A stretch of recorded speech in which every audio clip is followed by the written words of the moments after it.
Well, my name is Jens Hoffmann. Thanks for coming. I think there were a lot of activities today already, so people seem to be having a bit of a burnout. But this will not stop us to continue because we're real art enthusiasts, and that means that we never really stop.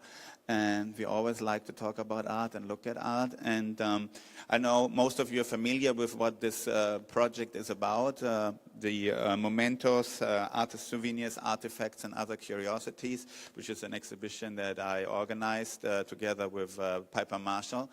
And what we were planning on doing was asking artists to give us objects that are of particular importance to them. And the idea came from thinking about the question of value, where you have value in the art fair that is like related to monetary value and exchange of funds and commodities. And in our project here, it's more about the value that people attach to personal objects, like sentimental or emotional values, or sort of, as the title says, also values of curiosity or surprise and discovery. So we planned this exhibition as a sort of not counterpoint, but maybe sort of like a point of dialogue between the fair and this display, and thinking about also as a sort of theatrical sort of situation where the audience sits there and sees us, and we are in the middle of the exhibition with the objects, like sort of trying to take away the barriers between art and life and exhibitions and in this case, conversation. So I'm very happy to have Sophie here, a local hero, as she told me. That was a joke. And I'm very happy to have her object in this exhibition. Please sit down, come in. Don't be shy. They run away when you say that. So strange. Yeah, I read the description and I kind of said, like, oh, this can't be true. She's pulling our leg. How can this be possible? Like the toilet seat of Martin Heidegger from his house in the Black Forest. Where that really was one step too much for me to really believe, because a lot of the stories around here, I'm not sure whether they're fact or fiction. And some artists actually admitted to me that they're not really 100% true. And you go through it, and in this little book, which we have made 10,000 copies of for all the audience that is coming, you will see all the little descriptions that the artist wrote. Like Eric Baudelaire here, for example, talks about how his grandfather, Pierre Baudelaire, made a painting of Charles Baudelaire, which is sort of like a nice story. And then it sort of turns out it's also a fake, and you see that over there. But it's just as another example. So let's talk about Heidegger's toilet seat. How did you come about it? How did it end up in your possession? Well, I was preparing a film, and it was about the cottage of Heidegger in the Black Forest, and I discovered the existence of this cottage in a book by Thomas Bernhardt, The Old Masters. Very nice book. And he describes in a very hilarious way the local life, and also the position as a compromised philosopher in Germany. So I had to laugh so heavily, and I got curious to this place. So I decided to go there and look for it, because it's not very visible. You really have to go into the search of this place, and I went there 3 seasons, different seasons, to film, and it was totally illegal. I didn't contact the family, of course, that I wanted to make a kind of a ironical portrait of this place, and I filmed it on 16 millimeter. At a certain moment, I had to change the reel, and since it's outdoors and I couldn't enter the cottage, so I had to find a dark place to not affect the film. So I saw this huge pine next to the cottage with the really long arms, down the floor. So I I crawled under it, and then I started to open the camera, and then I saw this very strange object there, which was a manufactured wooden thing. And I was a bit surprised, and not expecting it, of course, and then it only could be the discarded toilet seat of Martin and Elfriede Heidegger. So, yeah, and I was a bit puzzled because I thought, my God, what a funny thing. And what shall I do? Shall I leave it here or shall I take it? And then I felt a bit strange to take it, but I'm really happy I did it because it was there to just forget and to rotten away, actually. They made some renovations of their toilet in their cottage. I don't know when or... So, yeah, voila. That's why I have this piece in my... mostly in my studio. It's hanging around there. And when you took it, you didn't feel like you were... I mean, you didn't really have the permission to take it. It was nothing about permission. Because actually. it was just lying around. Yeah, no, and also I was there. I didn't have the permission to film, and there is a very small hidden way, and it's written private, privat. And of course, I was already in territories where I should not have been. And no, I didn't felt guilty, and maybe a little bit, but then I thought, like, don't be so boring and just take it with you. It's such a coincidence, so you have to take it. It's a once-in-a-lifetime opportunity. Yes, exactly. Who wouldn't want to have a toilet seat of a controversial philosopher? Exactly, yeah. I mean, the idea that it is also particularly Heidegger, you know, that makes it even more interesting because obviously of his controversial legacy, you think about the toilet seat, it's sort of like appropriate because like a lot of his ideas went down the toilet. Pardon the stupid joke. No. It's a bit dirty, like you see. Yeah. It's not a very pleasant thing, and also maybe now it's the first time that I go really far in my imagination how it might have looked when the family Heidegger used it. So I don't want to go there. It's just. I think it's very disarming in a way also. By the way, before the talk is over, I brought this for the public. It's actually... Is it documentation where you can actually see the seat? No, you can see the cottage, and these are pictures from a Polish photographer from the 60s of the place. I mean, there is a little bit Freiburg, his house, but it's mainly the place. And it's really, it makes you mellow how, I forgot the word now. Very, I will come back. No, not, it's very conservative, yeah. Yeah, that's the... I don't know, have you ever been to Sils Maria, to a nature house? No. It's very similar, yeah. But the way he's kind of celebrating also this forest life and little, it's really pathetic in a way. It doesn't fit it fits the picture, but it doesn't fit the picture in a way. And these pictures are also described in the Thomas Bernhard book. Yeah. I mean, Heidegger was famous for going on walks in the forest, and he had a sort of like metaphysical illuminations apparently in the forest that he spoke about a lot. Yeah. So when you found it, then you did replicas of it. Yeah? And one of the things I think with this exhibition was also to think about like what's the sort of like idea of the ready-made 100 years after Duchamp introduced it, and then there's the famous pissoir, which was the first one, and I couldn't help, of course, to think about the toilet seat in relationship to Duchamp, just sort of like the other thing, and so the relationship I thought was interesting. And then you said, like, okay, there's these replicas of the toilet seat, and you mentioned Walter Benjamin and the sort of idea of mechanical reproduction.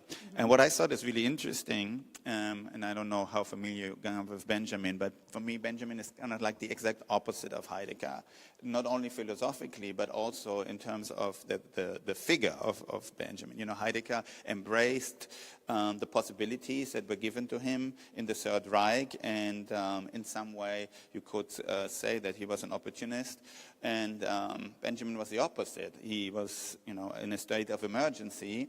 In 1940 he committed suicide because the Nazis were hunting him down, and Heidegger's work is like this sort of monolithic idea and a very compact kind of like idea of philosophy, whereas like Benjamin was all about fragments, and you know, his life was super tragic. He had never any money, and he maybe didn't even have a toilet seat, and so I thought it's really interesting to think about you mentioning Benjamin and about Heidegger. There's like some sort of strange, perverse like relationship between the two. Yeah, but it's also because of this his famous text about the reproduction, and Heidegger. He's very he kind of celebrates the single unique artwork. He romanticizes it very much, and that's why I have another thing. You told me not to bring anything, but I didn't listen. No, I mean, I'm happy that there's more stuff. Yeah, it's actually it was on an invitation of a group of people who make publications. I work with printed matter, and this is a space. It's called Sunday, and it's an exhibition space. There's never an opening. There's only a mailing, and I thought it was very interesting to use this space as a poster that looks like a typical exhibition poster. You look at it and you kind of see it immediately. It's a show by Sophie Nys solo, and with certain dates. And then, I reproduced the reproduction, and it's for me a bit also the more the celebration of the ability to just distribute your work in this the printing thing.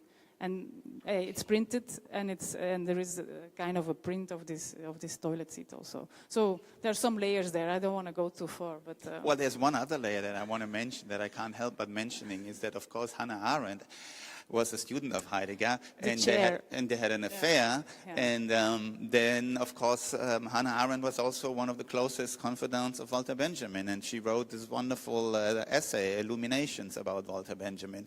So that connection is extremely interesting to me. I thought you gonna mention the Condition Humaine, where she talks about the chair. Yes, yeah, exactly. Yeah. That's another. Yeah. So. That's extremely interesting layers that sit in there in the thing, and I feel like for many of the pieces that we have in the exhibition, there's like all kinds of different types of stories and different connections to the artist and to their work, and in some way it's an artwork of yours. At the same time, it's the beginning of an artwork, and you used it for a poster, but the poster also doesn't really signify. It gives you a date, but that's it. So like, where is this show? And you don't know where to go to see it, which I think is interesting. And then there's this toilet seat that sort of comes from a very particular location. Yeah. Who else was sitting on the seat? Yeah, I mentioned it in the text also, the Paul Celan, but I don't think he had the time to go on the toilet. I don't know if you know the story about his visit there. No, I don't know that story. I know that he was there, but I didn't know the story. Yeah, I'm not an expert, but I was reading a bit around it. And Paul Celan, he was himself in a working camp of the Nazis. He lost his both parents there, and he went to Tottenauberg, where Heidegger was also hiding himself, actually, during the denazification of Germany. And actually, Paul Celan went there apparently to hear an excuse or a word of sorry or something, explanation actually from Heidegger. So he went there, and apparently he went back and because there was a conflict. And he, some days later, that was in '66, some days later, he wrote a poem called Tot Nauberg. And yeah, it's nice. There are some nice text around this because it's very particular. It's an amazing poem. It's very heavy and sad, and yeah. It's a funny thing with Paul Celan because he was one of the people that I felt like expressed the horror of the Holocaust and the whole experience of the Third Reich in like such a fundamentally sad way. There's no other writer that I know that like could capture that the horrors in such a like beautiful way. There's of course this idea of like Adorno where you're not supposed to do any art anymore after the Holocaust, which I think is also a nice relationship. But the toilet seat makes everybody equal. You know, Exactly, whether you are a philosopher who embraced the Third Reich or was an opportunist, or you are the victim of the Holocaust, no matter what, you go, and it's a very human, basic thing that we all have in common, that, you know, after having a nice meal, we have to eventually go to the bathroom and release ourselves, you know, no matter who we are, what we do. And this sort of like very democratization of society, I thought was also interesting in thinking about a toilet seat. You know? Yeah, I'm happy you mentioned it so lightly because I thought I went a little bit too far in mentioning this because yeah, it's true, but we don't want necessarily always be confronted with it, of course. Yeah. But yeah, it's part of everybody's life. Exactly. Yeah. Yeah. In the best case scenario. And luckily we have better toilet seats now than these old wooden ones. Yeah, yeah. But I also liked a lot. When I'm invited for a lecture, sometimes in schools and all, I can transport it easily because it's a bit too big to put it in the hand luggage. A bit a complex thing. It's an annoying thing also in a way. And then I bring it, then I show it, and people never have a guess. I mean, they have guesses, but they never identify it, and not even as a toilet seat necessarily. And that's why I also reproduced it and showed it in the gallery once as also a reference to abstract art and geometry and all. Because I think on itself it's autonomous enough to exist also without knowing all these amazing stories around the it. funny thing is also, the funny thing, I said it explicitly, the funny thing is also that we talked about this like, Heidegger and Benjamin and Hannah Arendt and like in a very heavy way and like Paul Celan and the Holocaust, but at the same time it's also like very, very funny that there's a toilet seat exhibited, you know, and there's something very funny in relationship to art because we were before talking to Laurent about her tea bags, and she said in England they were saying how can tea bags be art, you know, but wait till you go to England to present this piece, and you know, how can a toilet seat be art? You know, they're still having this kind of controversies. Some newspapers there, they like this to have this kind of controversies about these sort of things. So in a light way, you could also just think about like, you know, like, well, I don't know what, you can go very far with it if you know what I mean. A toilet seat and art and the relationship between that, but many people think about art. And you know, it's just like a toilet seat. There are even people who hang artworks in their toilet also. Oh, I know that. I know many of them. I never know what to think about that. Well, it's particular, but I'm not against it at all, actually. Yeah. I'm just thinking how the artists feel that are exhibited in the bathroom. I think it's the best looked at art, actually, mostly in a collection. It's the best visited place. Yeah. Well, good. Thank you very much for the nice conversation. Yeah. And I wonder if there's anything else that you would like to add? There's anything else. Something else, sorry. Do we have more, no, I more have, surprises? No. Yeah, it's a small present I brought for you. Oh, thank you. Thank you. I don't know if we have time to just... Absolutely. No, we have as much time as you like. Yeah. No, it's just I was packing to travel, and then I saw it because it's a bit hanging around in my studio, and I made it as a souvenir because you said, yeah, we're going to talk about memory, and I did a some kind of a performance work during this time. I traveled around the Black Sea, and I started in Istanbul, and then I luckily arrived again after 2 months in Istanbul, and I had a little bit of money left, and I decided to make a souvenir of this trip. And then I took the model of the memory block, and I simply printed it on the side, which is the wrong side. You have to use it, of course, like this, otherwise you can't write on it. So I thought I bring it to give you. Thank you very much. It's like a post-it note. Yeah, and it's very, no, it's not it's this 80s thing. I don't know when you were born, but as a child, I had all these memory blocks, and it was with rainbow colors or whatever. Yes. It Post-it kind of destroyed the memory block. No, it just has the same size, no? That's Exactly. Yeah. So it's radio kills what was it? One thing kills another. Voila. And it was very badly produced by a Turkish printer. You know all about it, I guess. It was, they fell apart, and the glue was crappy. Just one more question. You know, like when I started working on this project and I talked to the fair, they said like, oh, it would be really nice if you could include only artists that are also presented in the fair. Because they thought that it is an interesting idea that people come and they see the works or the objects that are displayed here and make a relationship back to the works, the artworks. And how much do you think that this particular piece or object relates to what you do as an artist? Do you find a parallel there? You spoke a little bit about it, how you replicated that and so, but is there another sort of, you're interested in philosophy, obviously? But, yeah. I'm interested in it, yeah. But it doesn't shape your work very much. It's inspiring in a way, but I'm sometimes quickly inspired. So I don't manage to read all the rest of the book, and then I'm off already to something. But it's a bit. I'm not sure if I understand your question, but there are more. References and relations with other works with this kind. This is a work. What is on the picture is a work. The idea about a date, and then after the date, the object becomes more an object actually. This is something I like about this. The idea. But this is very similar to this. But I didn't think. But I didn't prepare this. There's a sort of abstract shape that you don't really understand, and then there's a title on top.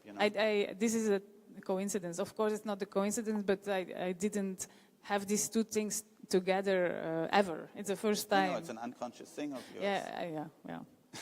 No, what I like a lot about, and that's again the fetishism that Benjamin is not so interested in, is you have the poster. There is an announcement. It's kind of wordless when it's actual, but from the moment it's over, it starts to have a value, like full value. Yeah, like your catalog of this project. In some days it's over, and then if you weren't here, if you didn't take it, it becomes something else. And this is something I like a lot, and I'm kind of sometimes charmed by it, but also I don't care. I like the fact that there's a lot of distribution possible with the printed matter. I haven't seen that Heidegger film, so I hope that you will be able to send me a link of it so I can actually see it. It's online. It's online on YouTube or Vimeo? Yeah, Vimeo. Yeah. Okay, I will Vimeo. I will try to look it up. Yeah, voilà. Are there any questions here in the audience that you would like to ask us? And maybe Sophie can answer. With pleasure. With sincere pleasure. Any questions? Okay, well thank you for your time. Thank you very much. Thank you, Sophie, for being part of this project and for thank you for inviting. Yeah, no, our local hero. So, voila. Voila.